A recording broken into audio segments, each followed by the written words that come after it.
Cabe cogo di? Cogo la wala. I b'a kan. Dɔɔni dɔrɔn wala. Cɛ kelen sigilen don dɛ. Cabe kɛ cogo di? K'o tɛ wa? Walayi. Sigilen bɛ yan. Cɛ i yɛrɛ a pare ka ɲɛŋali b'i bolo dɛ. Cɛ nin ye Asura boisson ye dɛ. Tan foyi tɛ yen nka cɛ. Ni jokisɛ nin dɛ. Cɛ e yɛrɛ y'o ye. Cɛ y'o ye n'o Asura boisson b'i bolo. Cɛ a komi koba bɛ nin cɛ. I tɛna ka kelen f'i ye. Nin bɔtɔla de kɔɲɔyɔrɔ la san. A jala kɔni. Can zamɛ dun. K'an kɔnɔ fa. Ka jisuma min k'an sigi. Cɛ boisson tɛ ka na. Mɔgɔ ye biya wuli fan bɛɛ fɛ ko boisson. N bɛna kelen f'i ye ja kɔɲɔkɛ ye bozo de ye n ka cɛ.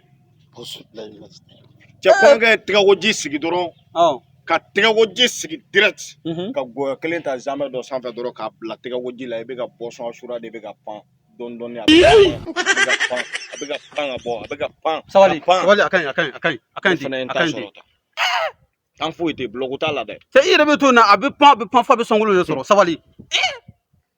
N ka cɛ boisson Asura tɛ yan. Non tiɲɛ yɛrɛ la wa non boisson Asura a tɛ sago nin kan. Jokisɛ ne bɛ fɛ ka yɛrɛ ɲininka sisan denkundikɛyɔrɔ sarakabɔyɔrɔ kɔɲɔkɛyɔrɔ ni mago bɛ nin caman sata la sisan a teliman kan ka sɔrɔ yɔrɔ min na sisan.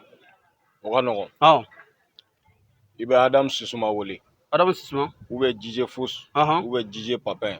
Ni kɔni ye Adamu Sisuma wele ka ban dɔrɔn i ye boisson i y'a citerne fa karasɔrɔ i y'a sɔrɔ. I ko ten. Sabula olu ka usine ba bɛ Ɲamakɔrɔ sugu kɔrɔ la de.